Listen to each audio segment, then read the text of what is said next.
Meeting to order. Everybody stand for the pledge, please. I pledge allegiance to the flag of the United States of America and to the republic for which it stands, one nation, under God, indivisible, with liberty and justice for all. Take the roll. O'Connor. Here. Morset. Here. Alms. Here. McCormick. Here. Weber. Here. Hoggett. Absent. Hall. Here. Okay, we have a portion for citizen comments. Does anybody have anything that they would like to talk about tonight? Anybody have any comments? Anybody have any comments? Yes. Please come up to the podium, identify yourself and your address, please. Could it be speaking to an item that is on the agenda? No.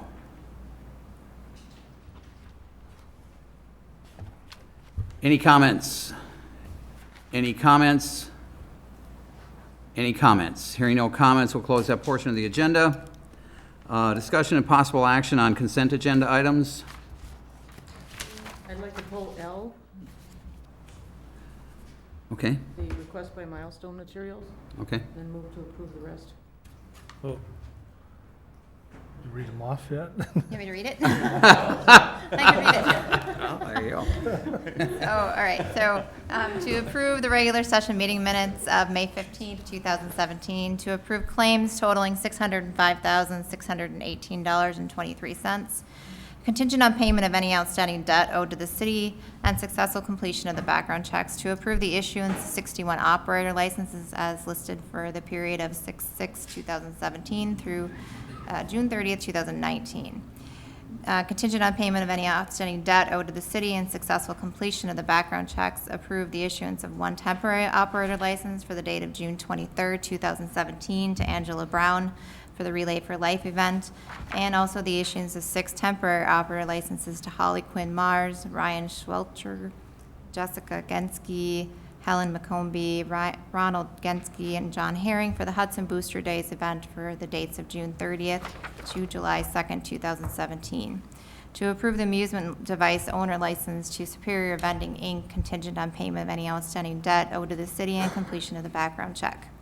To approve the taxi cab licenses for Magenta SMB Transport and Taxi LLC for 3 vehicles listed on their application, and A Taxi Hudson Taxi for the 8 vehicles listed on their application, contingent on receipt of the required certificate of insurance, background checks, and payment of any outstanding debt owed to the city.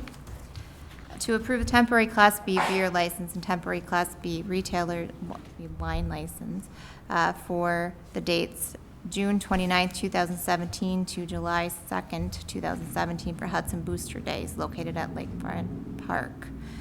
To consider approving Hudson Boosters special event permit application for Booster Days and designation as a community event, contingent on the Parks and Public Works Director perform a pre-event and post-event inspection of the grounds, the city attorney approving the certificate of insurance and payment of any outstanding debt owed to the city. To approve the easement agreement to construct a fence within a drainage and utility easement area for Todd and Denise Stanchik, 2400 Donegal Way. To approve the easement agreement to construct a fence within a drainage and utility easement for Cassie Ryder, 34 Nicholas Way.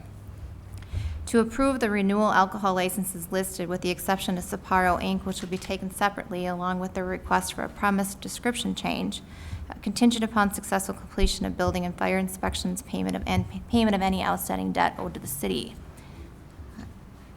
L was pulled. And to approve the addendum to the final development plans for Excel Energy Hudson Service Center for the communication tower as proposed with the conditions as recommended by the Plan Commission, and to approve a conditional use permit for Preco Inc. for a temporary sales office trailer with conditions as recommended by the Plan Commission.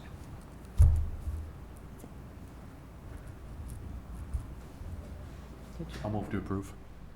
We're waiting for you. I've already made the motion. Oh, right on. Well, then I'll second it. All right, I've that got a works. motion and a second to approve and pulling item L for consideration later.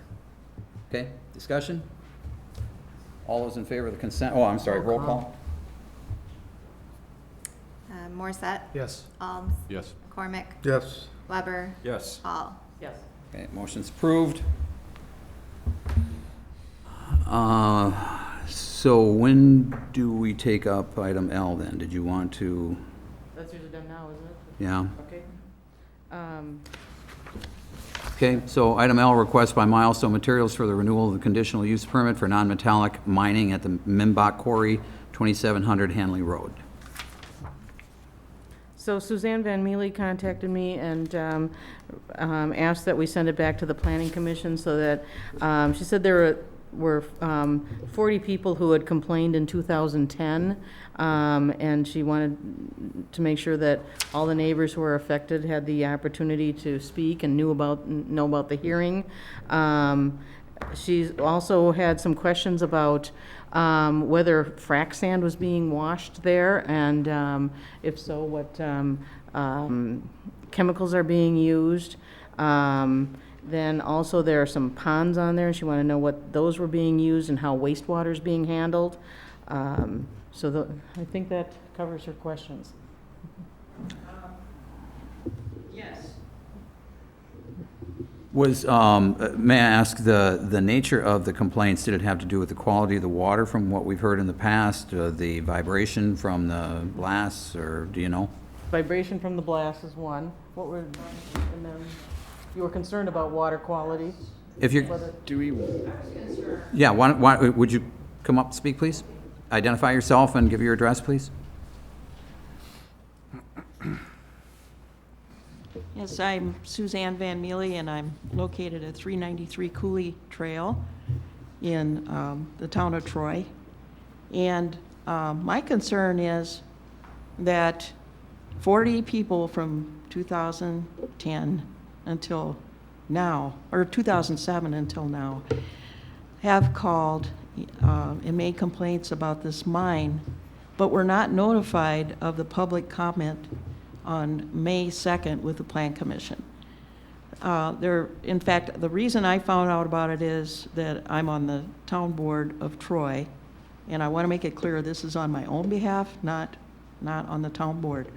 I live within 1,800 feet of this mine, and since retiring, now I know why pictures are falling off the wall and why I have cracks in my walls and ceiling. And I live 1,800 feet away. There are other people that live closer. Frac sand processing was never mentioned in the conditional use application at either meeting, and it's not in the application. And I call your attention to the application, which is in the packet, has every other page missing. So how could you as a board review that application when you don't have it all tonight?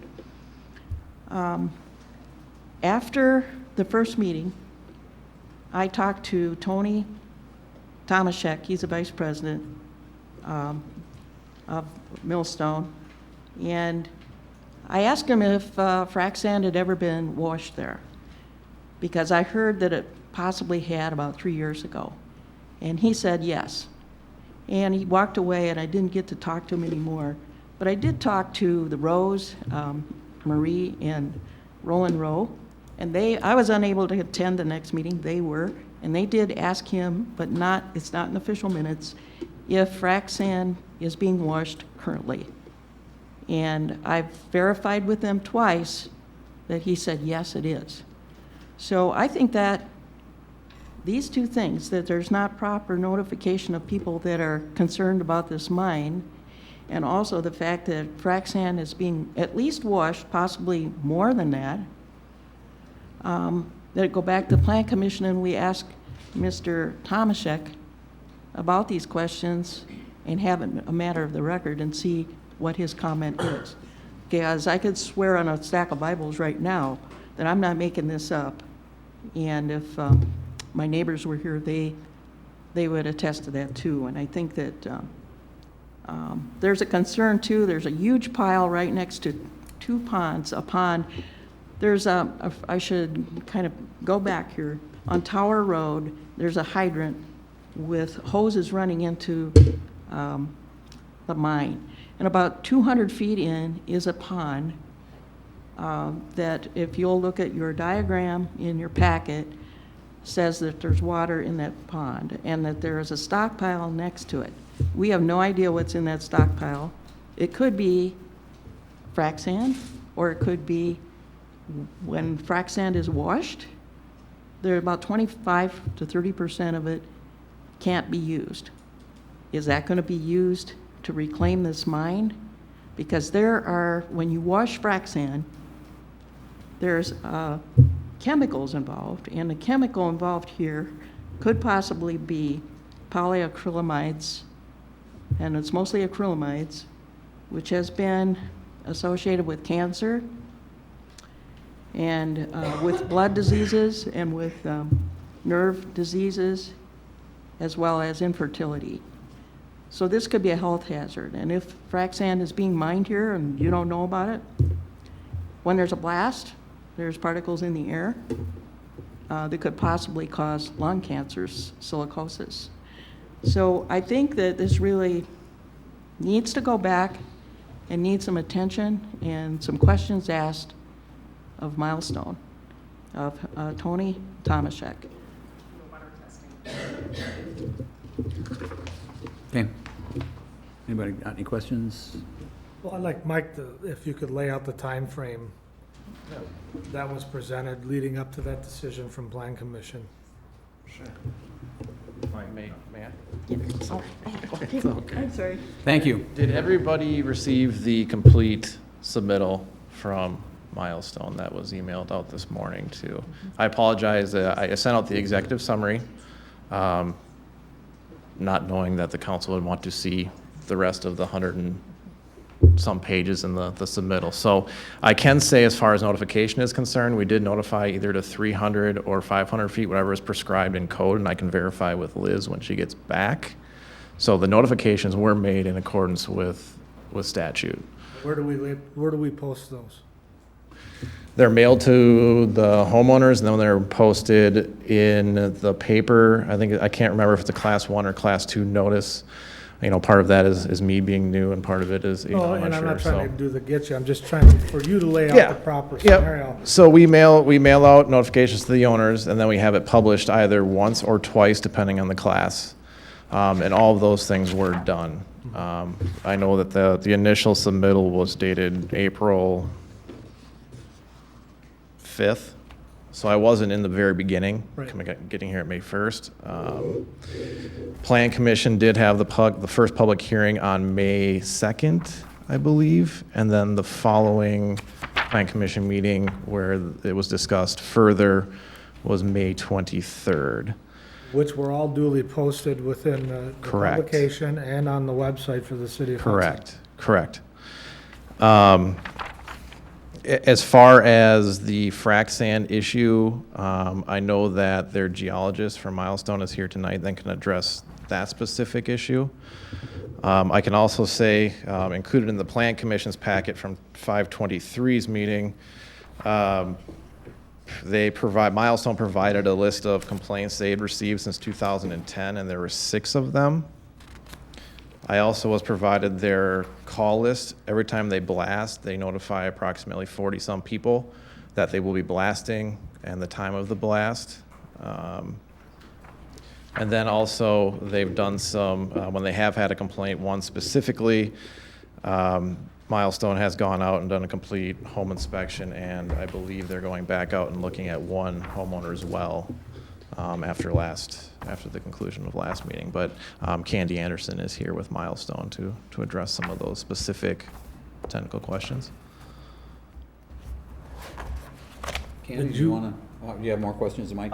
Just a quick, did you go out and walk the property with Denny and the mayor? Yes. Did you see any sign of frac mining? No, I've seen frac sand mines, up north. No, I think what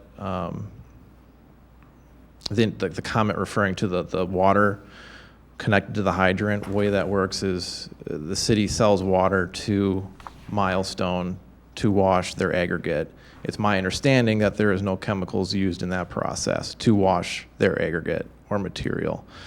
I would also say that I don't think it's inappropriate to put a condition on there. I don't think frac sand mining or frac sand washing using a chemical process is something that this conditional use permit provides for. And I would certainly hope that that would be something that would be a separate approval if that in fact were to occur on site or be proposed to occur. But to my knowledge, it hasn't been occurring. But again, I don't know. Andy?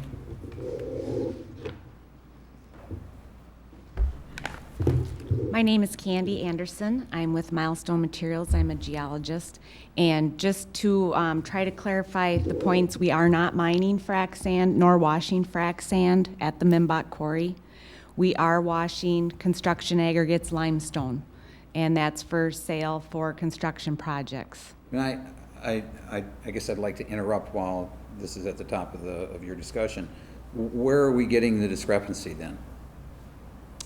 I believe that it's probably coming from in 2015 or 2014, excuse me. We did haul in some industrial sand from our Downing quarry, and we washed it. We did notify the city and notified the DNR, hauled it in, we washed it, and hauled it right back out. There is nothing stored on the site, nor was that stored on the site. Is there any, Oh. go ahead, Jess. Were chemicals used in that washing process? We do currently use flocculants in all of our washing processes. It is permitted by the DNR under our stormwater permit. What are the, what's the makeup of the flocculants? It is an acrylamide. It is an acrylamide? Yes, we Okay. use it at all of our limestone facilities. It helps settle the fines out. It helps so you don't have to take up as much pond area, and it also uses less water that way. And we do purchase our water from the city. So you are using that currently? You're using the flocculants? Yes, Currently? we have been, yes. And then how do you handle the wastewater? The water stays on site. The acrylamide actually settles in the solids. It doesn't stay in the water. And that material will stay on site and eventually be used in reclamation. Okay, so, but what happens to the water that's used? The water will either evaporate. Okay, so you're Yeah. evaporating the water? Yeah, Okay. nothing's leaving the site, nothing's being discharged anywhere. Our permit with the DNR requires the water to stay on site. Our ponds are clay, silt lined. Would you happen to have a paper trail of that sand entering and exiting the property? I might, but I don't have anything with me. Well, I'm not asking now, that could probably be given to us. Okay, sure.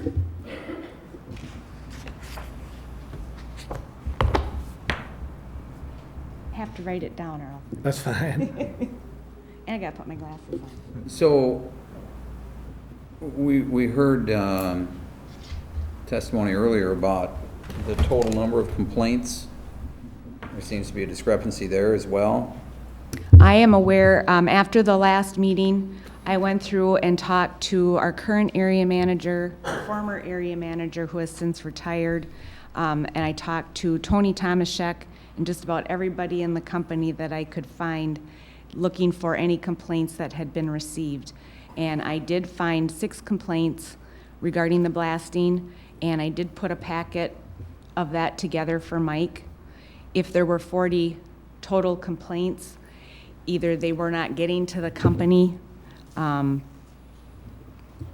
if we don't get them, it's hard for us to address them. So when you say 6 complaints, are they, how do you categorize that? 6 different individuals complaining at different times? Yes, that was between 2010 and present. Okay. And I would be happy moving forward to give my contact information to anybody because I'm too young to retire, so I'm going to be here for a good another 20 years. So if there are neighbor complaints, there would be one person that is very good at documenting versus, you know, if the complaints were made and they weren't documented, you know, it could be a matter of things. But moving forward, it's a very simple process for me to get those and address them. I've heard some of the neighbors have issues with sand, excessive sand in the water, having to change the filters frequently. Has that been a complaint? One of the neighbors that did bring that up at the last meeting, we did do a building survey and a water test on their well back in 2010, I believe. And after the last meeting, we met them in the parking lot and talked it over and offered another tap water test for them. Also, they had a name of a well driller that they would like to come out and look at their well, and we have contacted them to go out and take a look at it. Sometimes with, filters, I get it at my own home, but we did look at their concern, and we are addressing it. And, if it's something that we need to take responsibility for as a company, we will certainly do that. Up to this point, Jim, they've been pretty good at addressing, when they have the complaints, been addressing them all along, is what we've learned through the process of the public hearing all the way to the Plan Commission decision.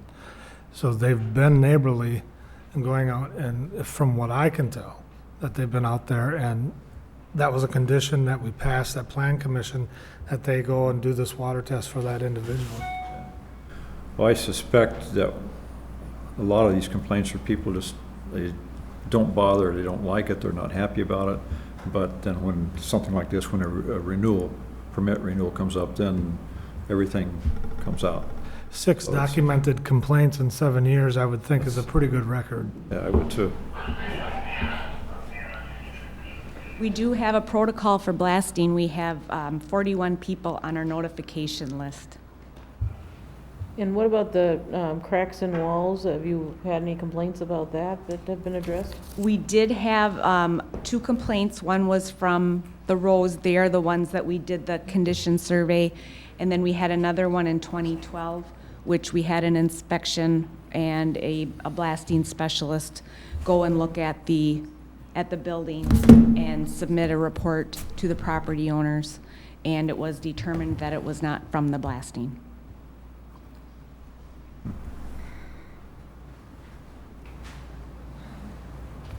Is there any chance that the discrepancy in complaints is something between, like, I'm imagining a homeowner, like, complaining maybe to the city, and the city maybe not getting to the company? I'm just asking if that's a possibility. I don't know. Mike?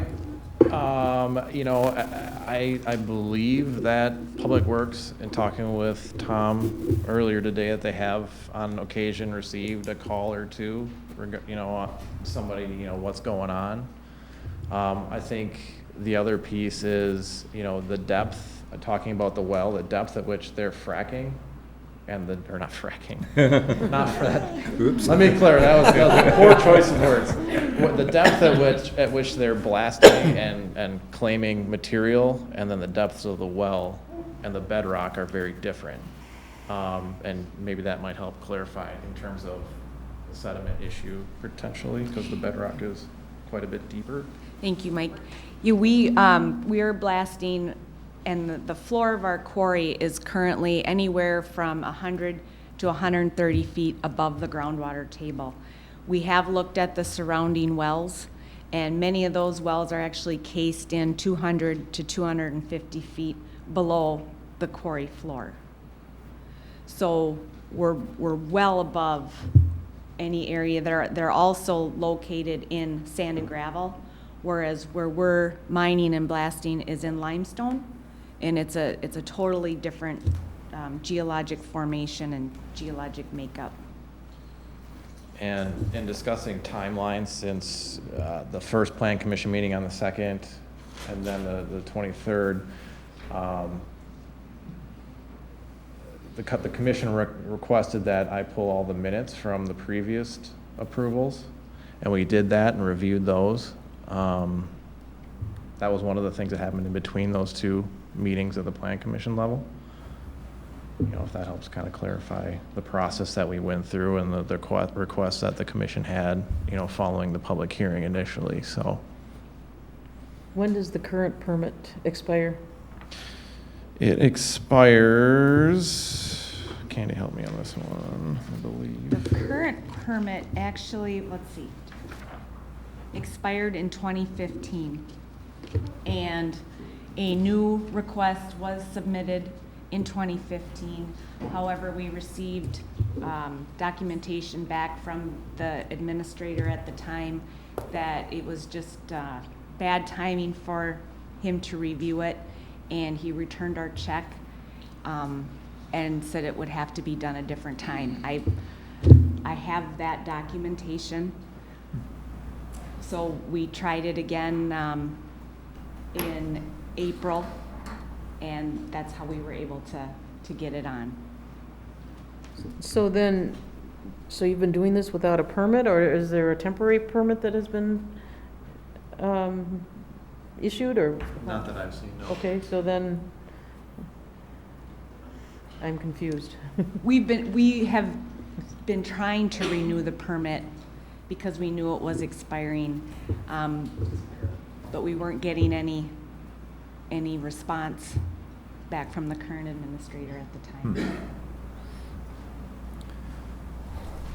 Sounds like our issue. Sounds like our issue. Okay. But getting back to the flocculant, is perhaps I need a little education in the process, and it contains chemicals, and I did not understand which chemical is it. The Acrylamide. is still the acrylamide, and is this regulated by the DNR, or who is responsible for determining what you can put back into the water? It is regulated by the Wisconsin DNR. When the permits are issued, they have a calculated rate of the flocculant that can be used in the washing process, and our processes use less than that. So where we get our guidance is from the Wisconsin DNR through their permit process.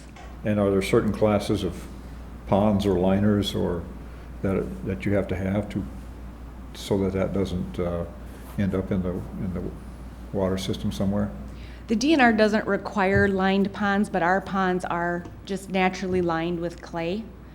And the flocculants, actually, they don't stay with the water. They stay with the fines that are settled out when we wash. And that material then gets cleaned out of the ponds and set aside for future reclamation. So it doesn't stay in the water. Okay, so that's clinging to the fines, and those are going to be put back into the ground when the mine is closed, is that? Yes. And then they degrade as they're sitting out. Okay. And this is a DNR permitted process. How long does it take to degrade the acrylamide? That's a very good question. Yeah. I brought Tara Wetzel tonight. She is in charge of our environmental department Okay. and a little more well-versed at it than I am. So I'm going to introduce Tara, and hopefully she can answer Thank some you. of your questions. Hi, good evening. My name is Tara Wetzel. I'm the Vice President of Matthew Construction. I'm responsible for permitting and compliance, specifically for all of the aggregate mining operations in the upper Midwest. I am a civil engineer, and I'm licensed in the state of Wisconsin and Minnesota, Iowa, Illinois, and several other states. So what I'd like to do is make a couple of clarifications, first of all, to some of the previous comments, and a little background. So drinking water that you would have for the city of Hudson or any other city is a processed water that comes out of the ground, and many times there is a chemical that's added to that water to drop out sediment so you can drink it. People like to have clear water. And that chemical that is used is a polyacrylamide. That polyacrylamide that goes in your drinking water is regulated by the US EPA at certain rates that can be added to that with a residual acrylamide in there. So it's different than polyacrylamide is different than acrylamide.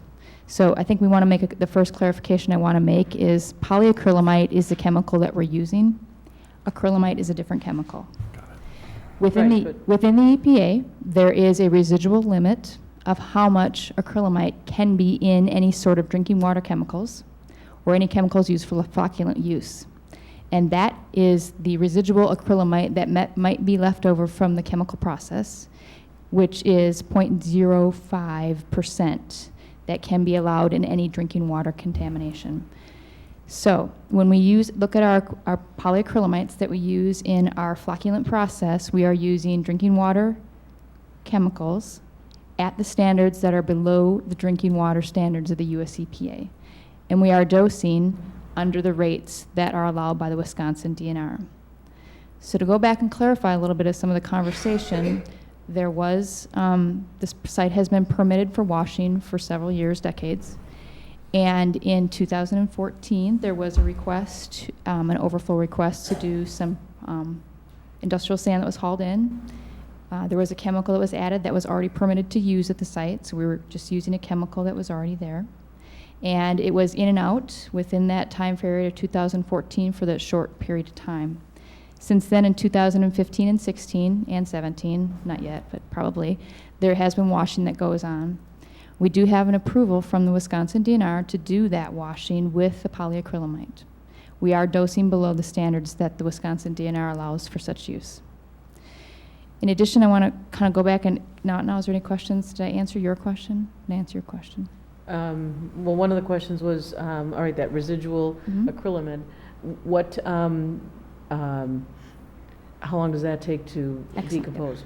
Okay, so there are several studies that have been done. It is degraded within the sediment. She's correct that the intent is polyacrylamide does connect. It's a flocculant. It grabs those chemicals. It drops to the bottom in a settling process, and it degrades within the pond. So when it does go back into the reclamation process, we've done some testing on that sediment, and we cannot get any detectable limits of that in that sediment.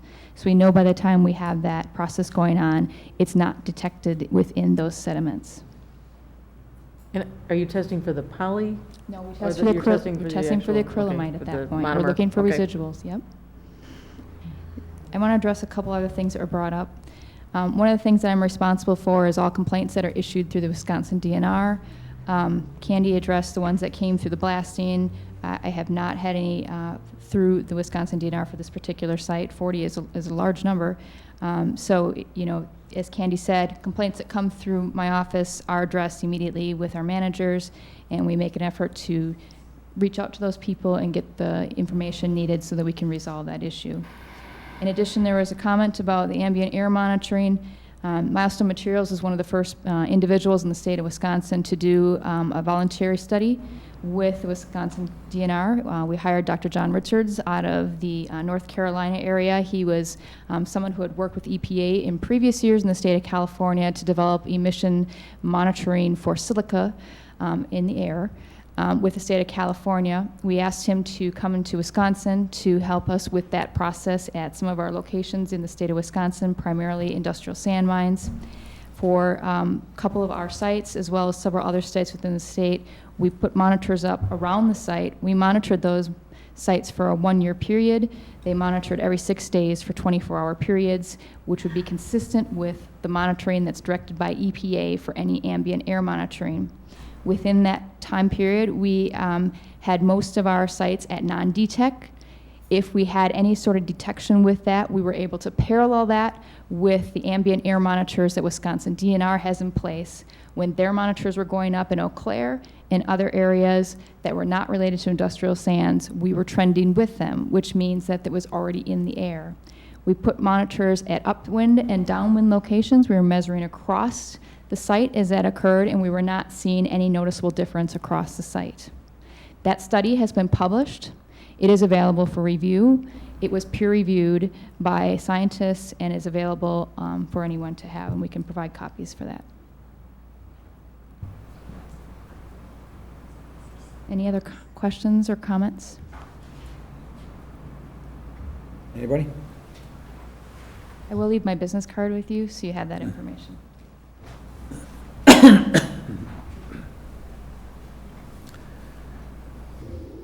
So they're operating under an existing or an active DNR permit. Now the CUP issue, I can't speak to that. I don't know what happened or didn't happen. I can look into it more, but you know, that's kind of where we're at. I would like to move for approval of the permit. Second. I'm sorry, who's second? I second it. Got a motion, a second, discussion. I have one concern that, and perhaps it was raised earlier, but with the development at the dog track facilities, that's pretty close to the perimeter of the park, or of the mining operation. Is that going to be an issue? I think the nice part, I guess timing-wise, is that they've been on the agenda immediately following this item the past two meetings. So I know they're aware of what's going on around the I site. think we asked the question, And- Mike, and they said, somebody said no. I don't know if it was you folks or that they're aware of it and had no concerns. Is that correct?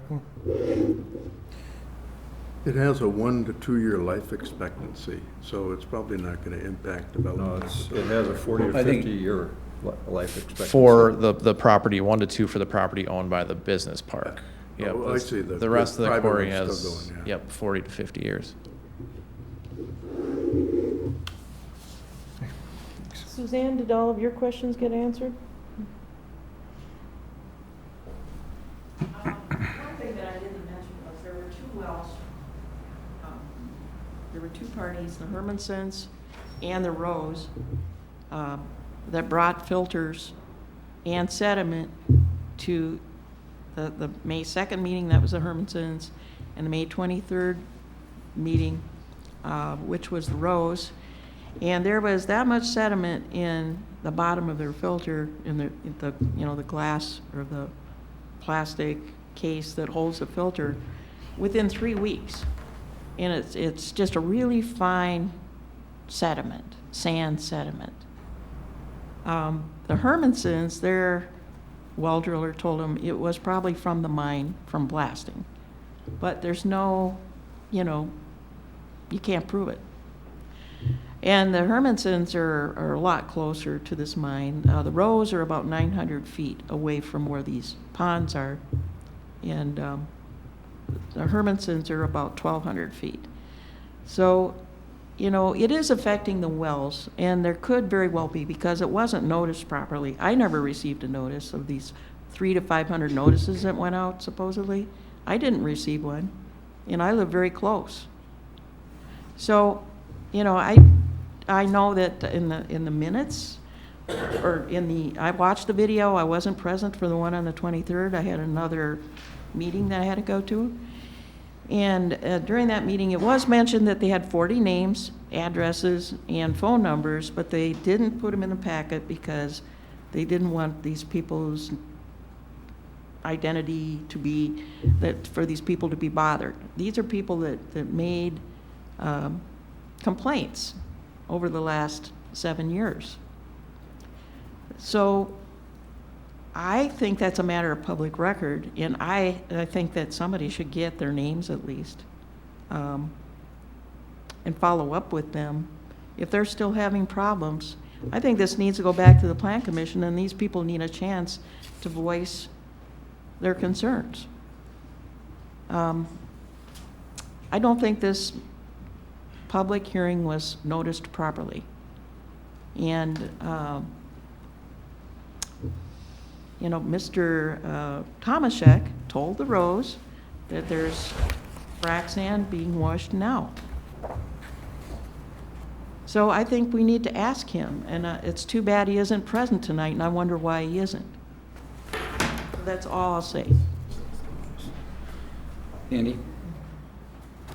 And as a clarifier, it's 300 to 500 feet. It was the notice, not 300 to 500 individual notices that went out.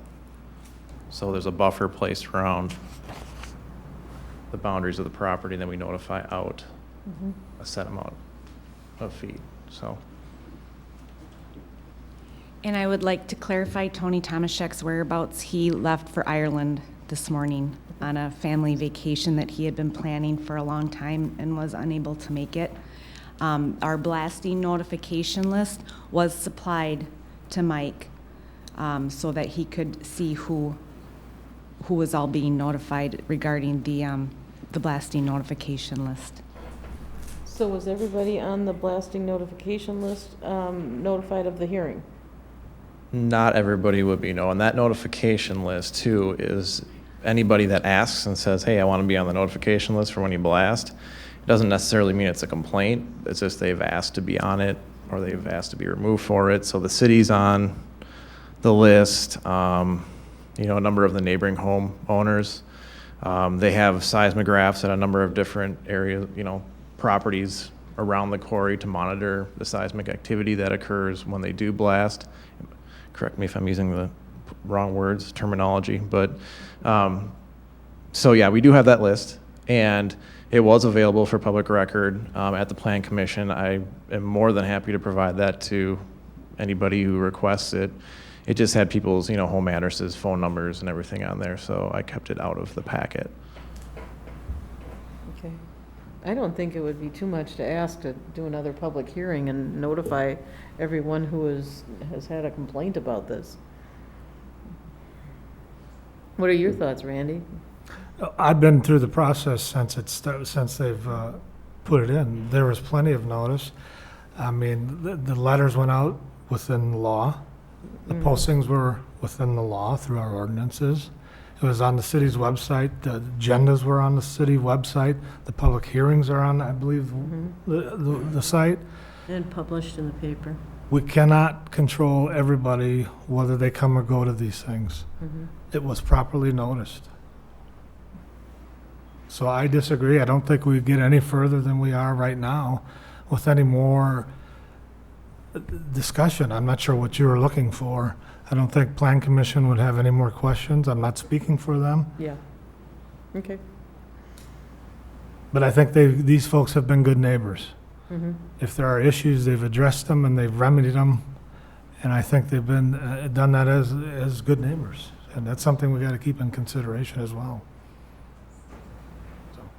All right, we got a motion and a second. Further discussion? Anybody? All those in favor? Aye. Opposed? Motion's approved.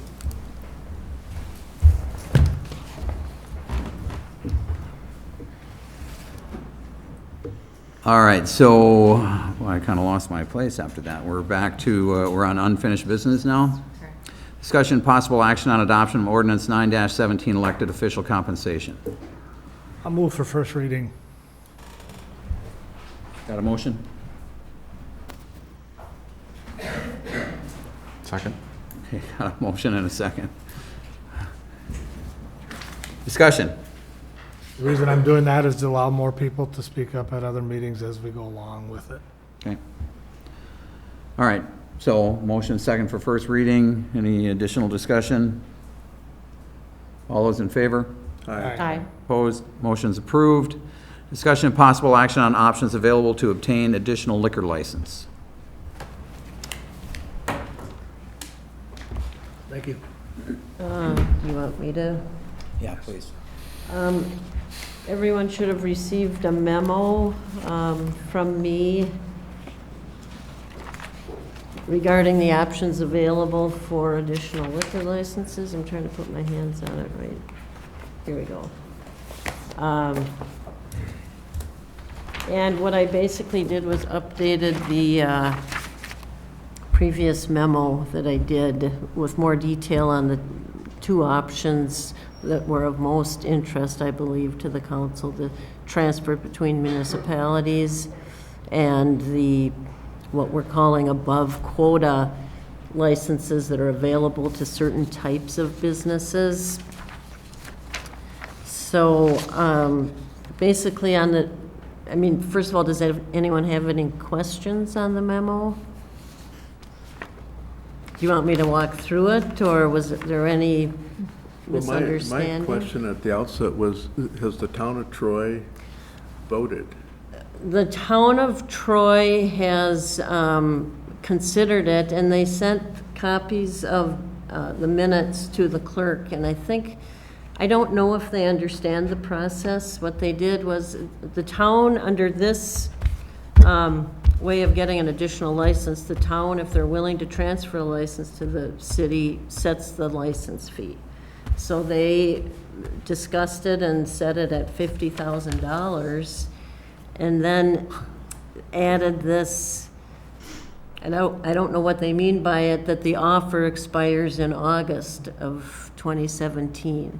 I don't quite know what they mean by that. But it's true that the municipality that's transferring sets the license. The city does not pay that license fee. The applicant pays the license fee when the application is approved and issued, and then the city transfers or remits that license fee to the town. After that initial license fee, the license fee drops back to the regular license fee under the statute. So we haven't had any additional discussions with, or any discussions directly with the town, just because we were having this discussion on the options in general. But that's what they've done. My understanding is the town of Hudson is meeting tomorrow to discuss and decide possibly whether they are interested in transferring any licenses to the city. So, Randy, do you have a question? Yeah, go ahead. The process then, let's just say, first of all, I mean, that's an outrageous sum of money. And it's nothing that the city benefits from. You know, we get nothing out of that.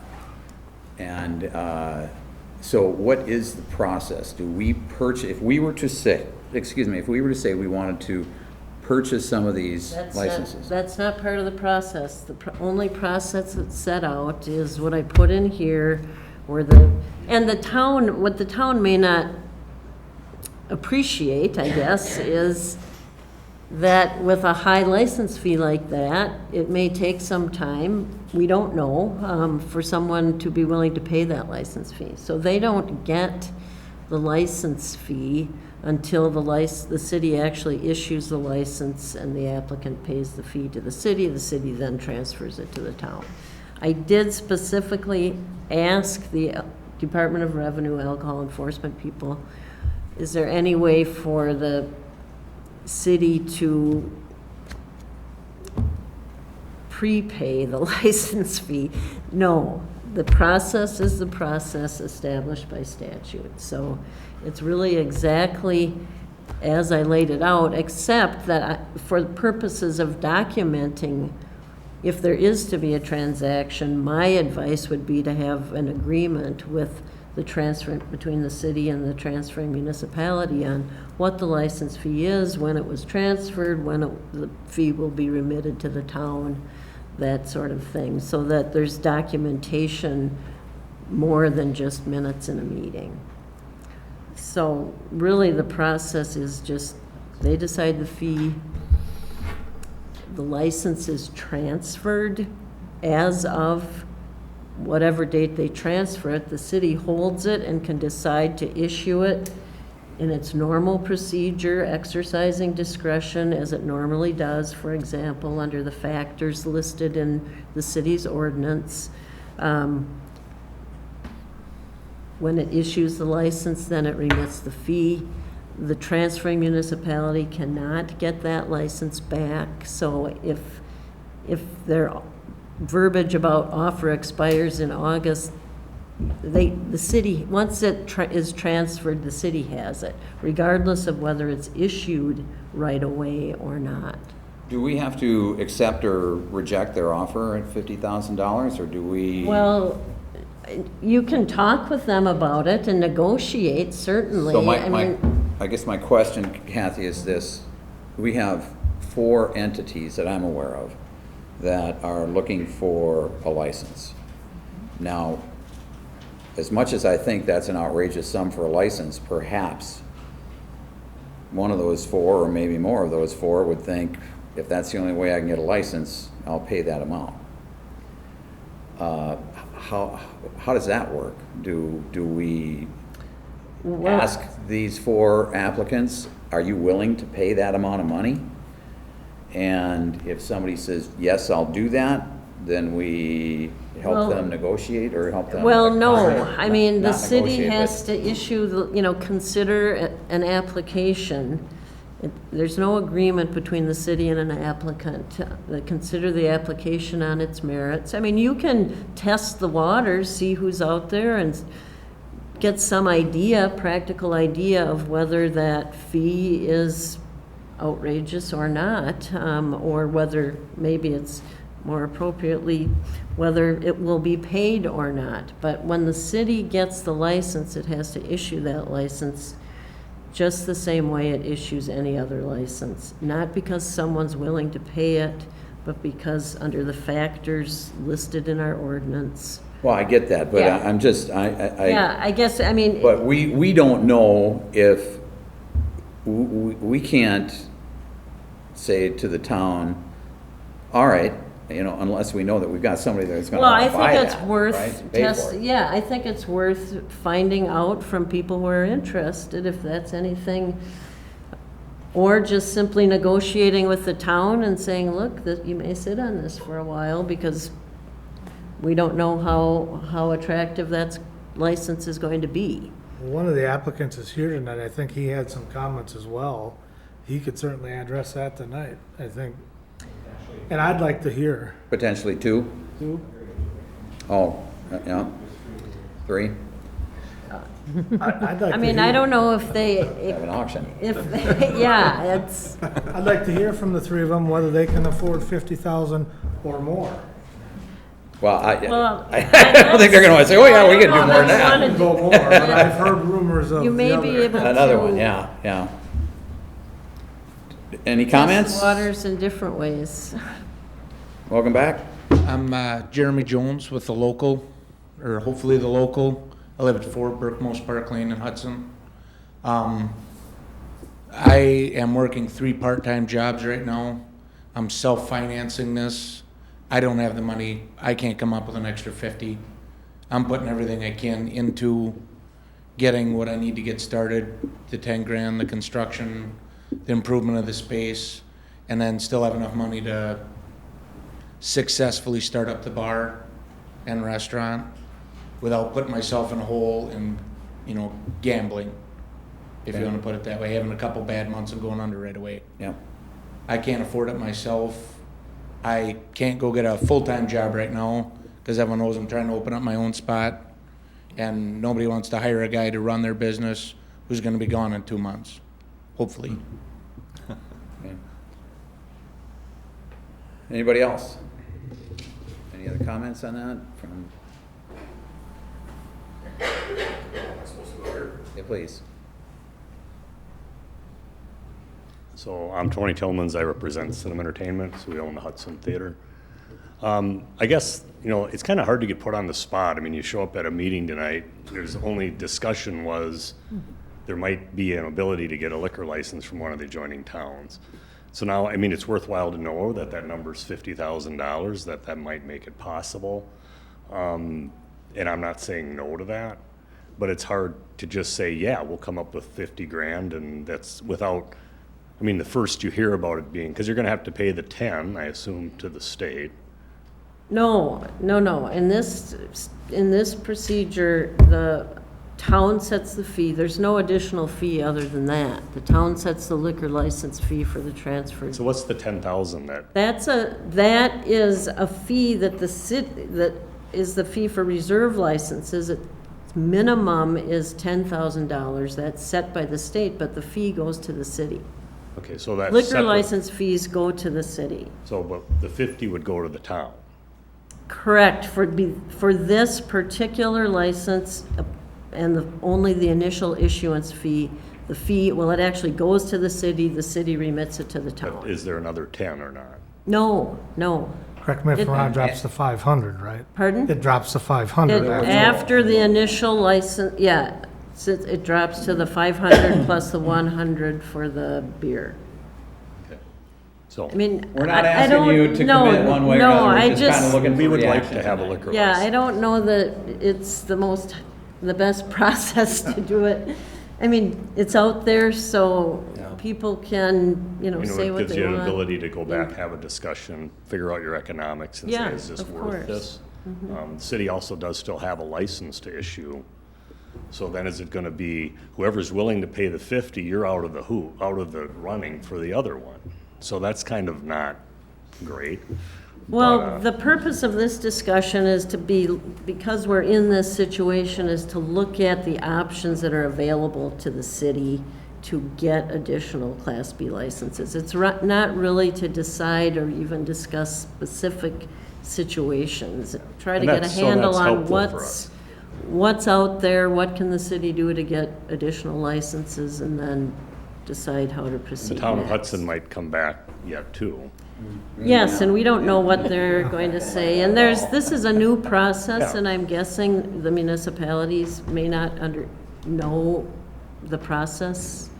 And, I mean, it's new, so there's a lot of trial and error involved. So, I mean, it's helpful to know today that at least, I don't know if anyone else wants to pay 50. I mean, we're not jumping up and want to paying 50. We're not sure how much, we got to figure out the economics, what kind of business you, Exactly, yeah. or if the city will even give us a license, so. So that's the next question. So if somebody came forward and said, yes, we are willing to pay this $50,000, then it would go to the council then to decide whether or not to issue that license and to Well, we go through don't the have, process? the first step in the process is to have an agreement with the town. Okay, so we have to have, Transferring. we actually have to have an agreement. Yes, Okay. that's the first step. You can't issue a license till you've got it. And so there may be some negotiation that goes on between the city and the town on the fee, given the fact that the higher the fee, possibly the slower it will be that the town will get its money. Maybe there's more license, they can issue up to 3 licenses. So maybe that more conversation probably needs to be had with the transferring municipalities, just to see what kind of agreement the city and the towns can come But in to. the meantime, don't you think it would behoove us to make a decision on the last remaining license with the 4 applicants? I guess that's Yes or no? that's up to the council, really. It's not a legal question. I think I've got one other comment here. Mhm.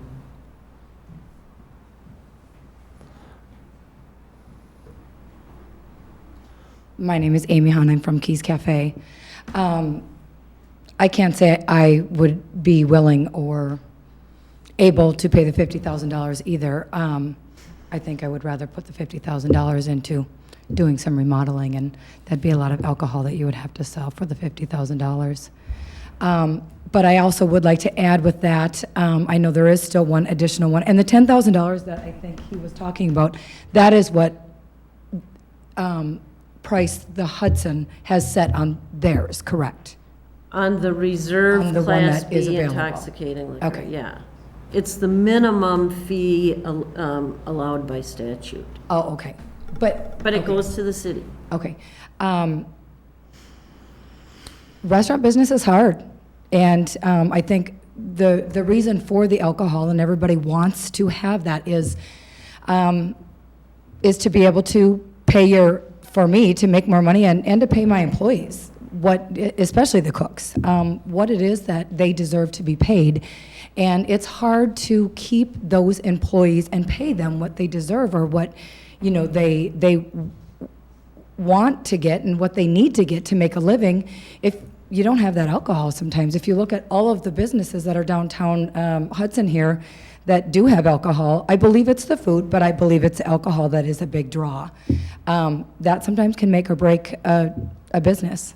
I know that's certainly something that Keys would, I think, very much benefit from. It would be able to bring us to a different level. I don't know what more I can do with what I've done with my menu and what I've done with trying to put all the money that I can to inside the restaurant, drawing people, making it warm, making it cozy, making it a place that people want to come in the evenings when I can't pair my dinners with alcohol. It's pretty difficult. So, that's all. Thank you. All right, suffice to say, we've got 4 people out there that are looking for a license, but nobody's jumping at the option here to, I have one lay more out question the- about this transferred license. Say, for example, that someone does this and, God forbid, it goes out of business. Is that a license that's still going to be available for us to use? Or is it Yes. It doesn't disappear. Yes, once it's transferred, it becomes part of the city's licenses. and would come under our Yes. fees? Yep. Okay. Just one more comment. I did receive, as I asked everybody here, to follow up with Senator Harsdorf or Shannon Zimmerman, and Senator Harsdorf did respond back to me, and she told me and asked me if I would welcome suggestions as to what would be more helpful in considering adding to the current list of exceptions. So there is a willingness to at least take it up in the state legislature. which meets again. Doesn't help us right now, but. Okay. Well, the other, just so we're kind of complete this discussion, the other way of getting additional license is the above quota license for the specifically described businesses, restaurants with a permanent seating capacity of 300, hotel of 50 or more rooms, and a restaurant with a seating of 150, or a banquet room for 400, and an opera house or theater is defined, a nonprofit. Can I just complete the, yeah. In that situation, it's a little different. The city actually sets the fee, and it can set whatever fee it deems appropriate. But it has to be the same for all 3, any type of license issued under that statute. So my question to the department was, can you have different fees given that they're different types of businesses, one being a nonprofit? And they said no. Okay. Your question? Yeah, please.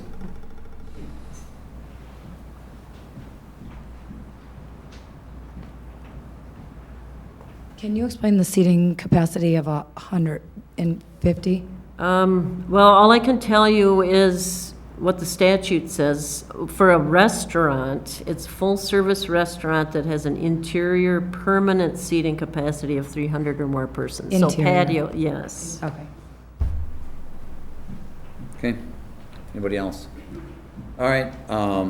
What's your pleasure? I think there's a misconception, at least with the town of Hudson, that maybe the city of Hudson is making some money on the transfer of this license, and I think maybe that should be clarified for both both townships, because I think there's a misconception. Okay. So contact someone from the town and just Yeah. talk over the situation. Yep. Okay. Anything else? You good? I've got a question.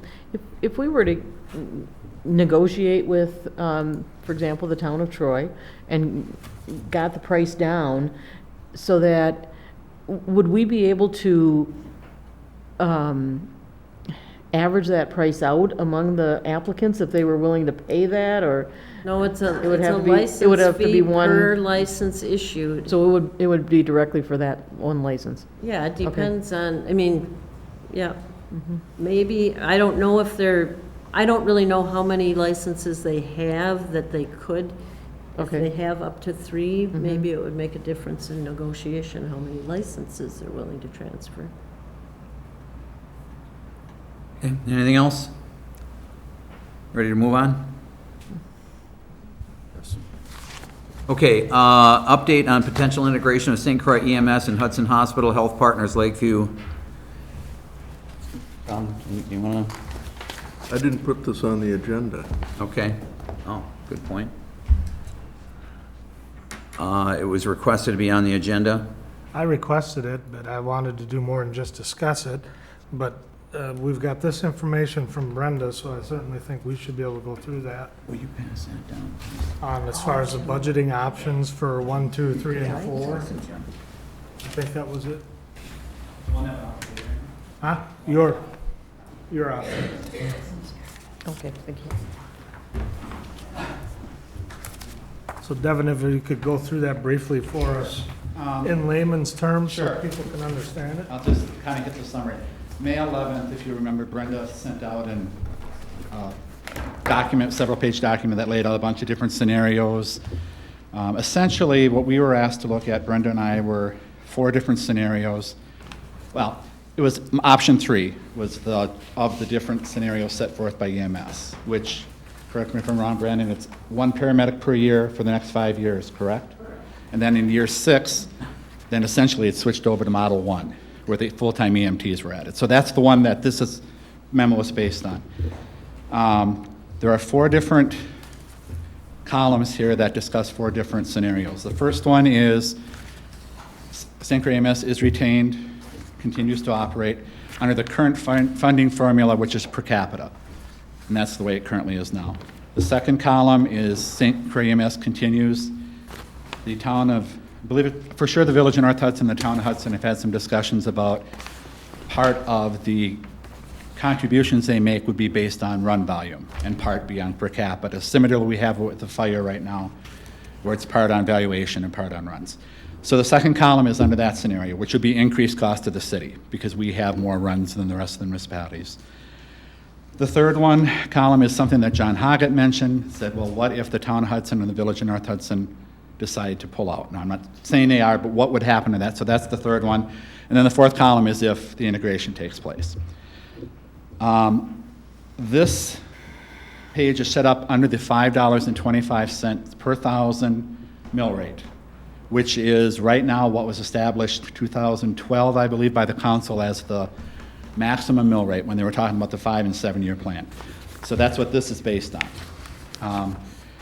So I guess it's all the calculations are kind of explained in there. Essentially, though, it's the column or the row you want to be looking at is the row in blue.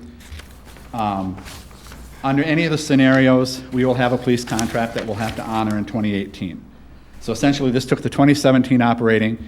I added to that the police contract. There will probably be an increase in the Wisconsin retirement. You know, there usually is, and that we're required to pay because we're a member of that.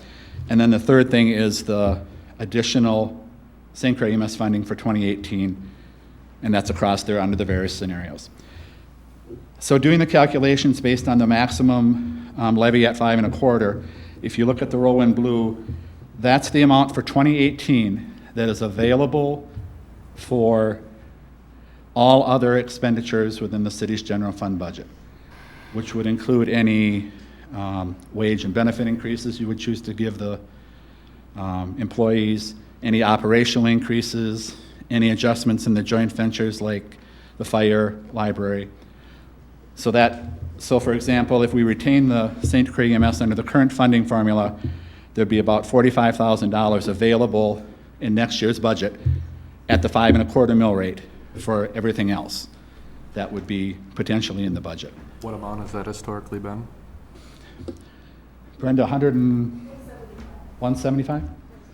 And that is at the $14 call rate per capita? No, that's at a higher rate, right, Brenda? What is it proposed for next year, 1925? Does that sound right? 19 or 1925. So if we would to raise the per capita right away to the $29, what would that do? That would be, I you mean, said if we were to raise it right away to 29, which is you don't option have the one. formula, obviously, you can't tell me the numbers right off the bat, but No. does that increase our operational, If you were to increase it by 29, that would decrease the amount available because you're essentially adding $10 per capita, another $150,000. Right now, the St. Clair EMS funding change that's in the fourth row there is based on $19.25 per thousand. If you were to increase that to $29 per thousand, you'd be talking another $130,000 that the city would contribute to St. Clair EMS, and that would not be $130,000 less you would have available for everything else. So what did you use for option 3 in the second row? 19 and a quarter? Everything is, all of that is based on option 3, which is the 19 and a quarter for next year. So, and this is when, and if we do or don't raise the mill rate by a 5 and a quarter. Right. That is assuming we raise the mill rate, right now we're at 503. This assumption, I just did it because, I mean, there's 100 different scenarios, but this Your is assumption, I'm sorry. this is the max right now that is, the city has in place. And then every 5 cents you say is $1,000 more. You would get, if for every 5 cents you raise the mill rate, you would receive another $80,000. You'd have another $80,000 available. However, you have to understand, going down to the bottom, that we have levy limits in place. And for the 2018 budget year, the levy limit is about $100,000, which would be the maximum we could increase the levy by. Under this scenario, the proposed levy increase is $272,000. So that's, that $172,000 difference has to come from somewhere. In the past several years, the city has chose not to tax out as high as they could. They've chosen to keep their mill rate below what they could have within the levy. So there's an unexpended levy from past years that is sitting there. And that's 800,000, Brenda, correct? So yes, you could increase your mill rate to something else higher, but you'd be taking 172,000 out from that 800 plus each 80,000. In Brenda's scenario that she sent you, over the 10 years, the half of that 800,000 would be gone. But that's based at 5 1/4. If you were to raise the mill rate, you know, you could get rid of that excess fairly quickly, depending on how much you raise the mill rate. Once that's gone, that's gone. So for example, let's say in 2020, you've chosen to raise the mill rate and that unexpended is gone. You are mandated then to stay at the levy limit, which could be $100,000, which means your increase for St. Clair EMS and everything else has to fit in that $100,000. So Devin, if you increase the mill rate from 5.03 to 5.25, is that in effect a tax increase? So it'd be 22 cents per thousand. So a $300,000 house would be $66. Okay, but even if we do that, according to your numbers, if we go with retain St. Croix proposed funding formula, we'll be in the red $13,200. And everybody has to understand, this is just based on the information we have at this time.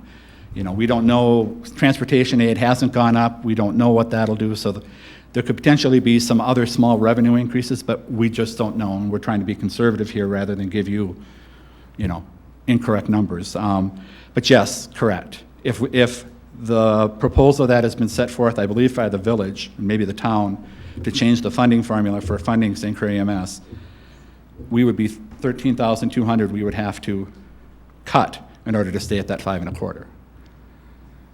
They would have to find savings. Mhm. So, We've done it in the past. right. But all those numbers are, you know, again, you have to consider, you know, and it would certainly be your decision if you would choose not to provide wage increases or not to increase any of the other things. That would be your call during the budget process. But Just so everybody knows, at the last EMS Commission meeting, Stan Wecken of the Village of North Hudson said that at the next meeting, he's going to bring forth a proposal to redo the funding. To what? To redo the funding. Okay, Formula. right. So the Yeah, formula to go essentially would be to a half of per it would be run. based on per capita. Right now, it's all per capita, and the other half would be run volume. And under all scenarios, that would increase our contribution because, Right.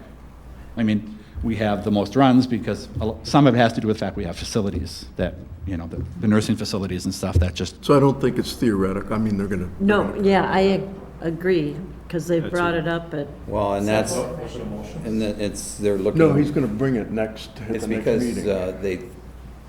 they're running out of the ability to afford the program the way it is, and so they're trying to push a good chunk of their expense back to us. but essentially, I just wanted to update, Brenda and I wanted to update you. This includes the bonding, which was a little bit less. So these numbers are a little bit higher than they were with what Brenda sent out.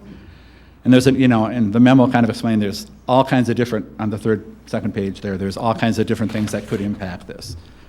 that are unknown at this time, because we're looking out 5, 10 years, but How did you come to the 1925 call volume for 2018? that's, Which one, Bill? for the per capita. It's the per For the capita? EMS, yeah. Yeah. We came up with the 1925, we took the existing cash in the fund, and I just did a 5-year cash analysis of using that cash, but what we needed per capita to be at $50,000 at the end of year 5. So that's what we did. And that per capita will increase then a little bit, under the option 3, a little bit every year. So what we need to be presented at the next meeting or whatnot is with the numbers with supposedly Stan's proposal. You have that, that's that second column. You already did a 50/50, Yes. what he's gonna propose, and the village has taken action on that or No. not? No. No, they haven't taken action. He's bringing it to the commission. He said, I'm going to set forth what our proposal is at the next meeting. And I'm not sure, Kathy, is that ultimately the city's decision, however? Or do they have the right to? Well, I mean,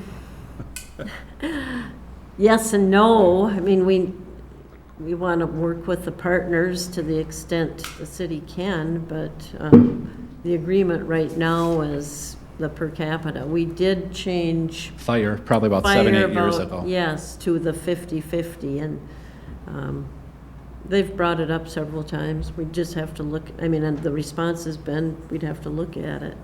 So, Devin, I just want to make sure I heard the question and answer right. In the third column, it says retain SCEMS for the city and the town of Troy only. Right. Is this, I thought Randy's question was if they were to, if the North Hudson. were That's column 2. column 2. Yes. Okay, that's their proposed funding. Okay, got it. Is that just North Hudson, or is that considering town of Troy? Well, it would be for everybody. Yeah. So that's. So it would be the North Hudson's bringing it forward, but it would Yes, impact all the other partners. Got it.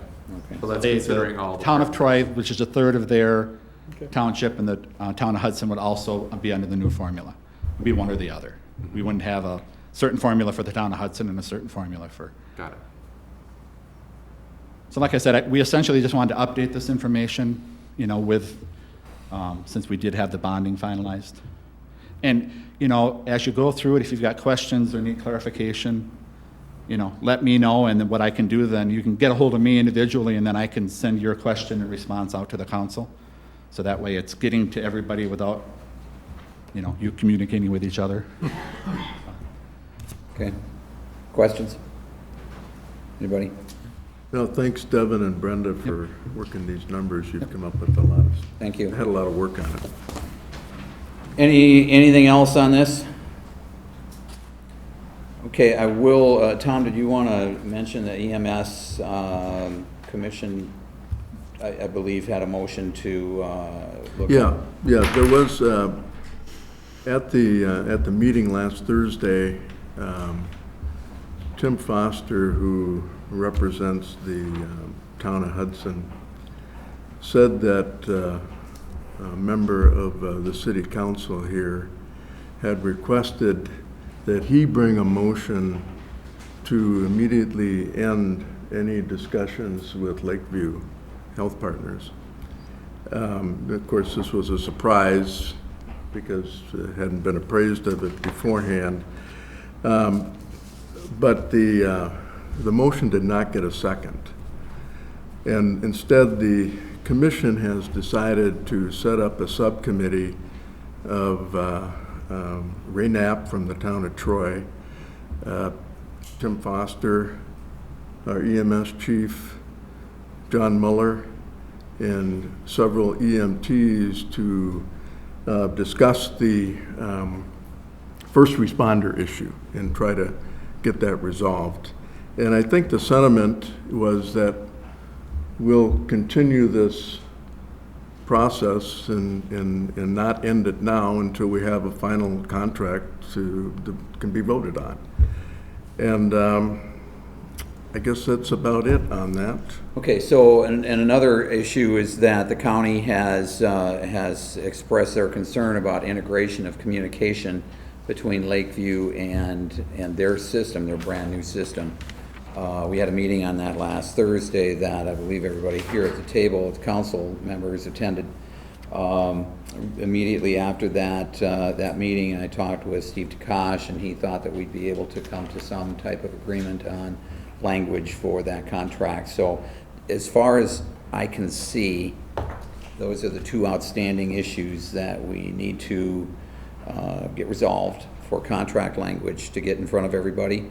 The way I view this right now for a timeline is that once those things have, presuming that they can be successfully resolved for contract language, we would have a public hearing. We have promised the public a full public hearing on this issue, and I intend to fulfill that promise. And then after, in a subsequent meeting, we would have a vote on the contract. Let everybody, would like to get that contract language out to the public before the public hearing, so that everybody has a chance to digest it and we can hear what the public has to say about it. And then subsequently, we would have a vote. Any questions? Anybody else? Okay. Discussion and possible action on request for premise description change on Class B beer and liquor license for Sapporo. Move for approval. Second. Got a motion and a second. Is there discussion? All those in favor? Aye. Opposed? Motion's approved. Discussion and possible action on letter of engagement for Carmichael Road corridor study. Move to approve. Oh, yeah. Oh, we need to- A separate motion on the renewal. You know, we'll back up. We'll back up. So the, how do you want to? Well, you just approved the license premises description, so you need to vote on the renewal for Sapporo, and you can vote on it with the changed description. Correct. Okay, is there a motion? So moved. Okay. Second. Got a motion, a second, discussion. All those in favor? Aye. Aye. Opposed, motion's approved. Discussion and possible action on letter of engagement for Carmichael Road corridor study. This was discussed at finance. Move to approve. Got a motion? Second. Motion, a second, discussion? I do have a couple of questions, or a question. At some point, it talks about the impact and effectiveness on alternative routes as part of the study. Sure. To what extent are you looking at Hanley as an alternative route? Well, and- just out of curiosity. Glenn, you can probably answer that better than I can. Glenn Van Wormer with SCH is here. Thank you. Welcome. Thank you.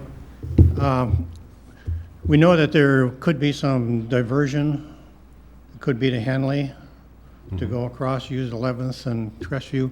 You also might have some that might want to try and use Hanley over to 35, work its way over to 12 somehow. And that will be a part of seeing what type of problems we're going to have in the Carmichael corridor and how much we'll find it easier to divert. So we'll try and come up with a number, and if the number is too high for that route, then we'll have to look at some alternatives for that.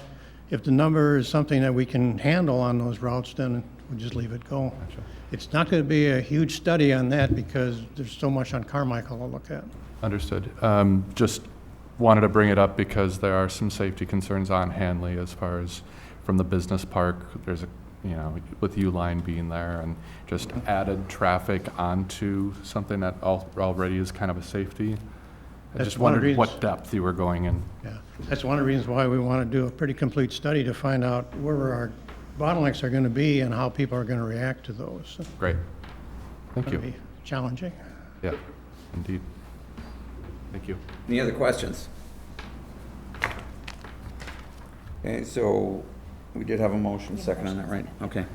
All those in favor? Aye. Aye. Opposed? Motion's approved. Discussion and possible action on construction contract award for the 2017 street improvements to Grandview Drive from Vine Street to Laurel Avenue.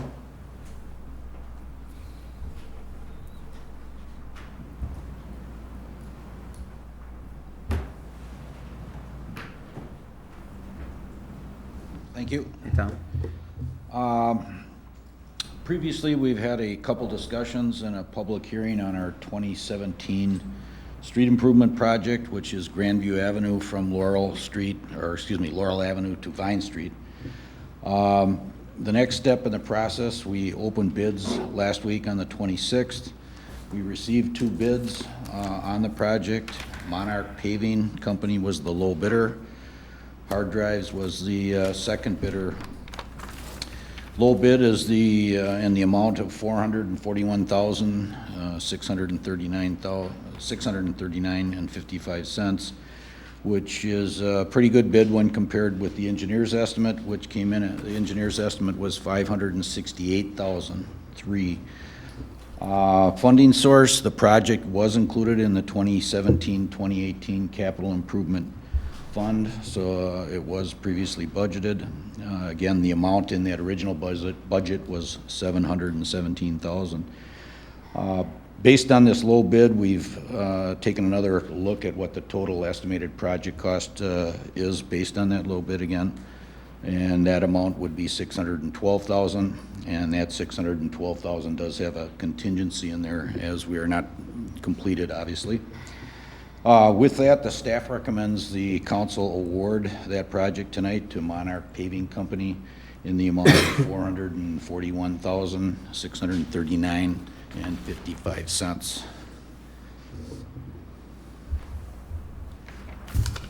Motion to approve. Got a motion? Second. Got a motion, a second. Further discussion? All those in favor? Aye. Opposed? Motion's approved. Thank you. Thanks, Tom. Discussion and possible action on adoption of authorizing Resolution 12-17 for Safe Drinking Water Loan Program. Brenda.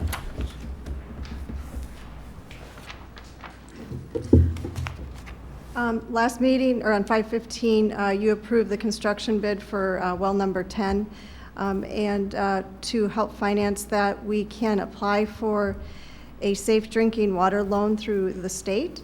And the reason to do that is it has a lower interest rate than bonding, and we would save bonding costs. The last bond sale was 2.47%, and this loan through the state is 1.87, and then we incurred with the last bond sale $36,000 in issuance costs, so we would save that too. And so tonight you have a resolution just authorizing a city designee to sign off on that application, and we're asking that you name myself as that person.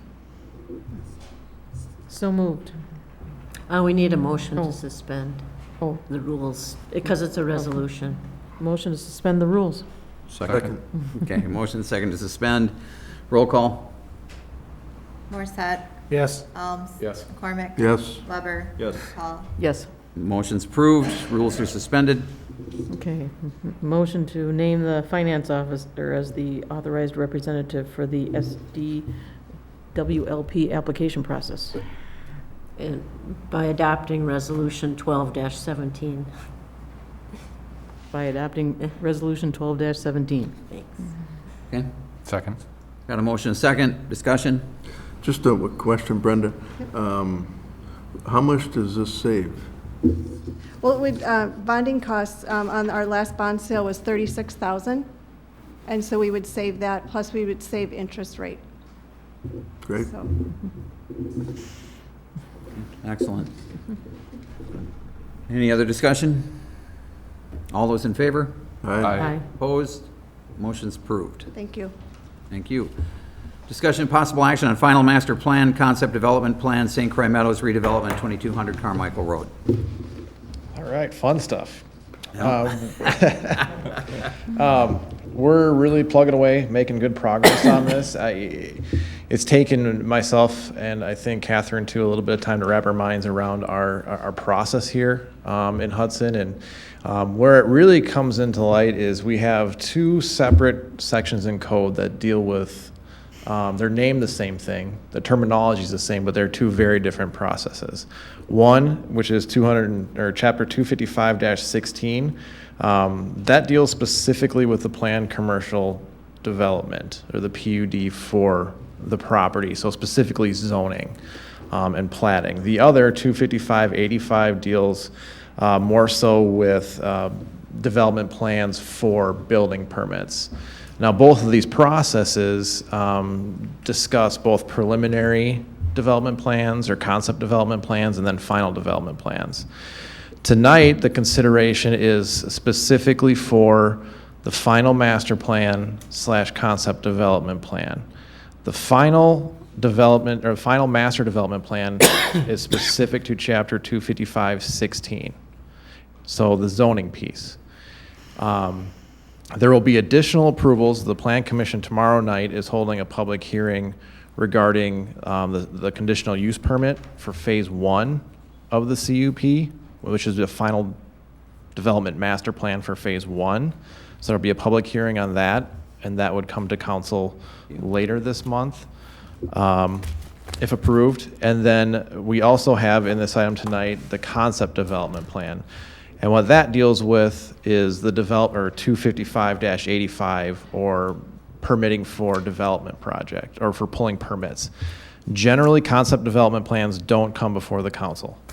Those are approved at Plan Commission level, and then it's like a traditional site plan where they would come back with a final development plan that shows, you know, what the buildings look like, and some of the more finer details, landscaping, things like that.